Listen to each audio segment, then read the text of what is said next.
गया आपका cyclotron. Cyclotron क्या है?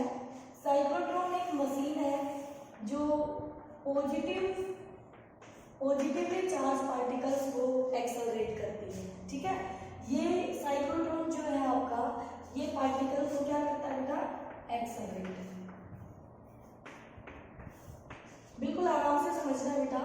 It is a machine which is used to accelerate the positively charged particle.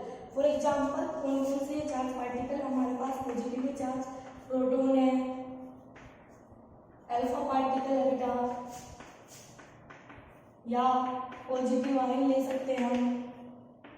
Okay बच्चों, तो ये था साइक्लोट्रॉन के बारे में बेटा कि साइक्लोट्रॉन कैसी मशीन है जो चार्ज पार्टिकल को एक्सेलरेट करती है। कैसे चार्ज पार्टिकल को एक्सेलरेट करती है? पॉजिटिवली चार्ज पार्टिकल को एक्सेलरेट करती है। तो प्रोटॉन, अल्फा पार्टिकल और पॉजिटिव आयंस उसके एग्जांपल आ जाएंगे आपके पास। अब इसका प्रिंसिपल क्या है बच्चों? प्रिंसिपल किस सिद्धांत पर ये वर्क करता है? तो बेटा जी, जो साइक्लोट्रॉन का प्रिंसिपल है उसके दो पार्ट समझ लीजिए। पहला कि इसके अंदर दोनों electric field and magnetic field are used, दोनों यूज होते हैं बेटा इसमें। ठीक है, दूसरी बात, जो इलेक्ट्रिक फील्ड होता है, electric field is used to accelerate the charge particle. यानी इलेक्ट्रिक फील्ड पार्टिकल को बच्चों एक्सेलरेट करता है। क्या करता है? एक्सेलरेट करता है। जबकि मैग्नेटिक फील्ड पार्टिकल को सर्कुलेट करता है बेटा जी। क्या करता है? सर्कुलेट करता है। आकांक्षा, हेमा, ध्यान से देखिए बेटा, क्या बता रहे हैं हम? इलेक्ट्रिक फील्ड पार्टिकल को एक्सेलरेट करता है, उसकी स्पीड बढ़ाता है, और मैग्नेटिक फील्ड उसको सर्कल में घुमाने का काम करता है। ठीक है, अब आती है इसकी कंस्ट्रक्शन कि ये किस तरह की मशीन होती है। कंस्ट्रक्शन में क्या है बेटा, फिर हम वर्किंग की बात करेंगे। ठीक है, तो देखिए कंस्ट्रक्शन आप अच्छे से देख लेंगे तो वर्किंग अपने आप समझ में आ जाएगी बेटा जी। तो सबसे पहले कंस्ट्रक्शन देखिए, यहाँ पर आपके पास दो कंडक्टिंग होलो डी होती है, ये आपके पास, और ये जो गैप मैं बना रही हूँ बेटा, बड़ा करके दिखा रही हूँ, ये दो डी के बीच गैप बहुत कम होता है। ठीक है, बहुत स्मॉल होता है। ये टू, ये हमारी क्या है? होलो कंडक्टिंग डीज, ये डी है होलो कंडक्टिंग डीज। ठीक है, फिर यहां से हमने लगा दिया हाई फ्रीक्वेंसी ऑसिलेटर। ये क्या है आपका? High frequency oscillator. ये हाई फ्रीक्वेंसी जो ऑसिलेटर है बेटा, ये एक टाइम पीरियड, एक फिक्स इंटरवल के बाद अपनी फ्रीक्वेंसी पोलैरिटी चेंज करता रहेगा, एक बार पॉजिटिव एक बार नेगेटिव। ठीक है बेटा, हाई फ्रीक्वेंसी। उसके बाद यहाँ पर एक, यहाँ आपके पास टारगेट लगा होगा, ये टारगेट, और ये हमारी होंगी डिफ्लेक्टिंग प्लेट्स। ये क्या होंगी? हमारी डिफ्लेक्टिंग प्लेट्स। अब इस रीजन में आपने यहाँ पे एक पोटेंशियल डिफरेंस देख के, यहाँ अगर एक टाइम पे यहाँ पॉजिटिव यहाँ नेगेटिव है, तो इस रीजन में पोटेंशियल डिफरेंस देख के आपने यहाँ इलेक्ट्रिक फील्ड तो जनरेट कर दिया है दो डी के गैप के बीच में। मैग्नेटिक फील्ड के लिए ये पूरा जो है हमारा प्रोसेस जो है, ये सारा अरेंजमेंट जो है वो ऐसे एक यूनिफॉर्म मैग्नेटिक फील्ड में रखा है।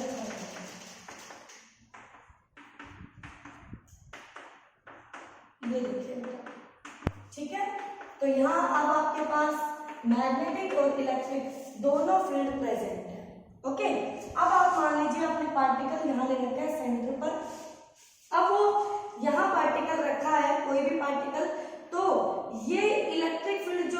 लोकेट होगा इस गैप में, वो इस पार्टिकल को चलाएगा। तो बेटा गैप बहुत कम है तो मैग्नेटिक फील्ड उसको घुमा नहीं पाएगा, बहुत कम गैप है, तो ये पार्टिकल को ऐसे आगे लेके जाएगा।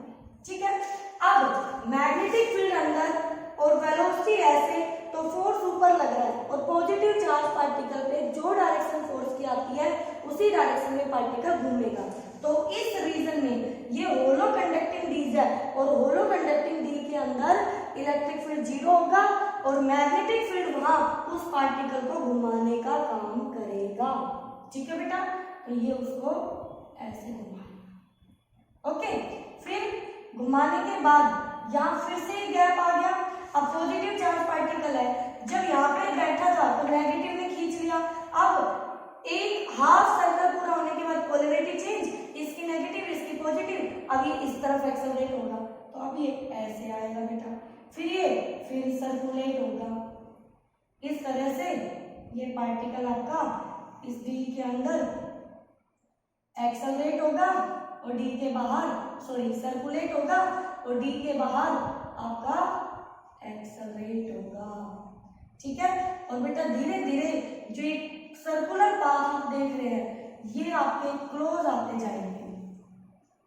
आप इसको मैथमेटिकली भी प्रूव करेंगे कि भाई जैसे जैसे रेडियस बढ़ता जाएगा तो हमारी जो लूप्स है या सर्कुलर ट्रैक्स है वो come closer to each other, यानी दो सर्कुलर पाथ के बीच का जो गैप है वो डिक्रीज होता चला जाएगा और लास्ट में फिर ये इस डिफ्लेक्टिंग प्लेट की हेल्प से टारगेट से जाके हिट कर देगा, टकरा देगा।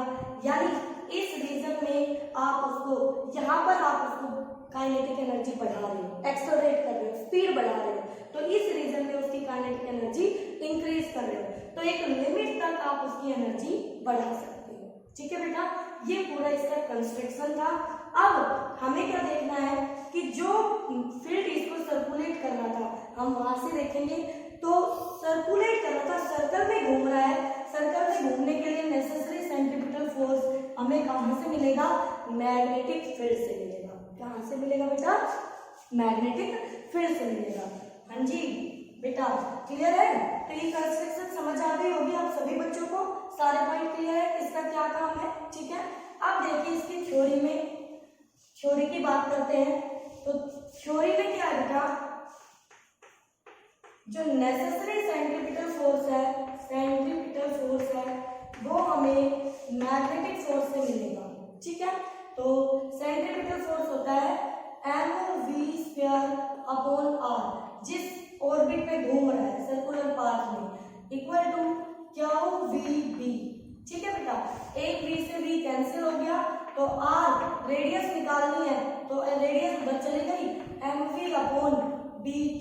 आपको लग रहा होगा देखा देखा रिजल्ट है, बिल्कुल देखा देखा रिजल्ट है, आपने पीछे पढ़ लिया है ये रिजल्ट। ठीक है बेटा, और इस पे आपने क्वेश्चन भी कर दिए हैं। ओके बच्चों, कब किए थे, जब एक पार्टिकल परपेंडिकुलर मैग्नेटिक फील्ड में एंटर करता है तो वो उसको सर्कल में घुमाता है, तो कितने रेडियस का पाथ फॉलो करता है, वो सर्कुलर पाथ कितने रेडियस का होता है, हम इस मेथड से निकालते हैं। ठीक है, और इसके आपने बहुत सारे फॉर्मूले और भी पढ़े थे। कौन कौन से फॉर्मूले पढ़े थे, आपने पढ़ा था mv/b², फिर आपने पढ़ा mv को मोमेंटम p/b², फिर आपने मोमेंटम को काइनेटिक एनर्जी से रिलेट किया 2mk/b², और फिर आपने काइनेटिक एनर्जी को चार्ज इनटू पोटेंशियल में रिप्लेस किया 2mqv/b², और हमें क्वेश्चन में जो गिवन होगा हम उस फॉर्मूले को उठा के अपना सोल्व कर लेंगे। अब यहाँ पर देखो बेटा, ये तो आ गई रेडियस एंड वेलोसिटी की। अगर बात करें हम कि इतने रेडियस वाले ऑर्बिट में कितनी स्पीड से घूमेगा, तो v भी निकाल सकते हैं यहाँ से, तो v हो जाएगा qbr/m, ये आपका v आ जाएगा, velocity of the particle, speed of the particle, speed of the particle. ठीक है बेटा, अब सुनिए, आपका जो पार्टिकल था वो ऐसे घूम रहा था चैम्बर में, यूं, ये डी थी, तो हाफ सर्कल पूरा करने में उसको टाइम कितना लगेगा, तो t फॉर हाफ सर्कल, ये हम फाइंड आउट करें, तो हाफ सर्कल की दूरी हो गई पाई आर और स्पीड हो गई v, आर की वैल्यू पुट कर देंगे यहाँ पे पाई अपॉन v, आर की वैल्यू है एम वी अपॉन v क्यों, तो v से v कैंसिल, तो यहाँ से आ गया पाई एम अपॉन v क्यों। तो वो कहता है कि टाइम इस बात पे डिपेंड नहीं करता कि उसकी स्पीड कितनी है, यानी जब पार्टिकल आपका यहाँ था और उसने ये वाला सर्कल हाफ किया, फिर उसके बाद एक्सेलरेट होके उसने अगला ये वाला सर्कल हाफ किया, फिर उसने एक्सेलरेट होके बेटा नेक्स्ट ये वाला सर्कल हाफ किया, तो वो सभी सर्कल का टाइम पीरियड सेम होगा, वो v के इंडिपेंडेंट है, r के इंडिपेंडेंट है। अगर v बढ़ रहा है तो उस पाथ का r भी इंक्रीज कर रहा है। बेटा बहुत ही इंपॉर्टेंट कॉन्सेप्ट है। टी हाफ जो है, हाफ यानी टाइम जो है वो इंडिपेंडेंट होगा r और v के, तो आपका अगर v बढ़ता है तो वो रेडियस भी इंक्रीज कर देता है अपने सर्कुलर पाथ का, ठीक है। तो t टोटल टाइम क्या हो जाएगा, 2 टाइम्स ऑफ दिस t या 2 पाई r अपॉन v, तो बेटा ये हो जाएगा 2 पाई m अपॉन में v क्यों। बच्चों एज इट इज वही रिजल्ट है जो पीछे मैं आपको करा चुकी हूँ। इसी तरह एंड फ्रीक्वेंसी क्या आ जाएगी, फ्रीक्वेंसी न्यू वो होती है 1/t और t आएंगे तो v क्यों अपॉन 2 पाई m। बेटा जी ये आपकी फ्रीक्वेंसी होगी, ठीक है, कि कितनी उसकी फ्रीक्वेंसी। अब सुनिए बहुत ही इंपॉर्टेंट पार्ट इसका जो है वो डिस्कस करना है, और वो ये है बेटा कि जो पार्टिकल यहाँ से एग्जिट करेगा तो लास्ट में कितनी एनर्जी लेके आएगा, तो maximum kinetic energy of the particle हमें बताना है, फाइंड आउट करना है। तो काइनेटिक एनर्जी मैक्सिमम कितनी होती है बेटा जी, हाफ एम वी स्क्वायर होती है काइनेटिक एनर्जी का फॉर्मूला। बेटा किसी पार्टिकल का मास वो घूम रहा है, चल रहा है, तो मास तो सेम रहेगा, लेकिन v अब v बढ़ेगा तो एनर्जी भी बढ़ेगी। तो हम ये देख लेते हैं कि उसका v कितना है, v इक्वल टू दिस। तो जब उसका r मैक्सिमम होगा तो उसका v भी मैक्सिमम होगा, और जब v मैक्सिमम होगा तो काइनेटिक एनर्जी भी मैक्सिमम होगी। तो बेटा हम लिखेंगे as v maximum equal to क्या हो, v r मैक्सिमम अपॉन में m। तो देयरफॉर काइनेटिक एनर्जी मैक्सिमम कितनी आ जाएगी, k maximum equal to half as it is m as it is into में क्या square b square r maximum का स्क्वायर अपॉन में m स्क्वायर। बेटा v का स्क्वायर था ना, मैंने स्क्वायर कर दिया, एक m से m कट गया, तो k मैक्सिमम आ गया इक्वल टू क्या square b square r maximum का स्क्वायर अपॉन में m। This is the maximum kinetic energy of the particle. वो इतनी एनर्जी लेके आपका पार्टिकल डी चैम्बर से बाहर आ जाएगा डिफ्लेक्टिंग प्लेट की हेल्प से, ठीक है बेटा। तो ये आ गई आपकी मैक्सिमम काइनेटिक एनर्जी। ओके, अब आप यहाँ पर क्या कर सकते हो, मैक्सिमम काइनेटिक एनर्जी के बाद आपके पास ये मिटा दूं बच्चों, सारी बातें क्लियर है आपके पास, ठीक है। तो देखिए मैक्सिमम काइनेटिक एनर्जी याद करो बेटा, फॉर्मूला क्या क्या बन गया आपके पास, पहले टाइम पीरियड, पहले आर रेडियस का फॉर्मूला सबसे आसान तरीका याद करने का, R equal to M V upon V Q, क्योंकि ऊपर सीधा मोमेंटम टी बनना है और नीचे डी और क्यू चार्ज इनटू में फिल्म, ऐसे याद रखो, और v यहीं से बन जाएगा v क्यू आर अपॉन में m। तो v और r तो आप एक आपस में ही निकाल सकते हो, ठीक है। काइनेटिक एनर्जी का फॉर्मूला याद रखने की जरूरत नहीं है, वो आपसे डिराइव करवाएगा, तो आप इसकी वैल्यू यहाँ पुट करके डायरेक्ट निकाल सकते हो, ठीक है बेटा। अब देखिए, अब हमारे पास ये एनर्जी तो आ गई। अब मैंने आपको बताया था कि जैसे जैसे पार्टिकल अपने चैम्बर में एक्सेलरेट होता जाएगा डी चैम्बर में, तो उसका जो आर है वो रेडियस जो है दो सर्कुलर पाथ ऑर्बिट्स के बीच का जो डिफरेंस है वो घटता जाएगा। कैसे देखते हैं, सबसे पहले पोटेंशियल की टर्म में हम आर को यूज करेंगे। अगर v पोटेंशियल आपने रखा, भाई अगर आपको एक्सेलरेट करना है, पार्टिकल की स्पीड बढ़ानी है, स्पीड बढ़ेगी तभी उसका आर चेंज होगा, अदरवाइज उसी पोटेंशियल पे वो घूमता रहेगा। बोलो बेटा, एक्सेलरेट नहीं करेंगे तो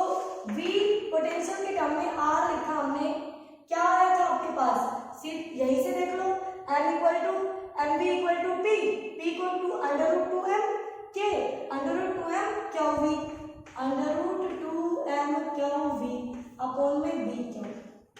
जब v है तो ये r1, जब 2v है तो 2m Q V into 2v upon B Q. फिर तो वही रहेगा, चार्ज वही रहेगा, r3 under root 2m Q 3v upon B Q. क्या बेटा जी, इसको मैं ऐसे लिख सकती हूँ रूट 2r1। देखो सारी टर्म r1 की यही तो है, अंडर रूट 2mv, रूट 2 को छोड़ दो अपॉन में बी क्यू, और इसको रूट 3r1 लिख सकते हैं। तो देखो एक तो डिफरेंस निकाल लो r2 माइनस r1 का, और एक डिफरेंस निकाल लो r3 माइनस r2 का, और इन दोनों डिफरेंस को कंपेयर करो। तो कैसे करेंगे, r2 में से r1 घटाएंगे, इसमें से ये घटाएंगे, तो रूट 2 माइनस 1 r1 कॉमन आ गया बेटा, ठीक है। तो यहाँ से ये टर्म आ गई। अब इसमें r3 में से r2 घटाओ, तो root 3 minus root 2 into r1 ये आ गया बेटा।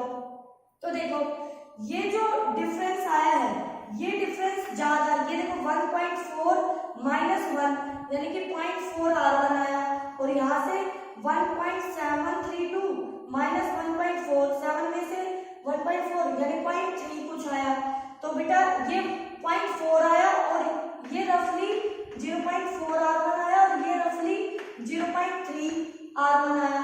तो ये वाला बड़ा है और ये वाला छोटा है, तो r2 माइनस r1 ग्रेटर है r3 माइनस r2। तो यहाँ से ये भी क्लियर हो गया कि जैसे जैसे वो पार्टिकल सर्कुलेट होता जाएगा उसके पाथ के बीच का डिफरेंस घटता जाएगा, यानी कि वो ऑर्बिट्स क्लोज होते जाएंगे। ठीक है बेटा, आप इसको दोबारा रिपीट करके देख सकते हो बच्चों, कोई भी डाउट हो मुझसे पूछ सकते हो। ओके, अब इसमें छोटा सा पॉइंट और है जो मुझे बताना है आपको, वो ये है कि काइनेटिक एनर्जी आपको मिली है हाफ एम वी स्क्वायर, ये एनर्जी मिली है एक पार्टिकल में, ठीक है, ये हमारी के है काइनेटिक एनर्जी। अब जो पार्टिकल है वो एक सर्कल पूरा करता है तो वो 2 बार एक्सेलरेट होता है, तो जो बैटरी ने प्रोवाइड की उसको एनर्जी, वो एनर्जी कितनी हुई बेटा, चार्ज इनटू पोटेंशियल, वो तो एक बार मिली लेकिन वो तो 2 बार हो रहा है ना। तो हम क्या लिख सकते हैं, kinetic energy half M V square equal to 2 Q V. यहाँ पर आपके पास इनके बीच भी रिलेशन आ जाएगा।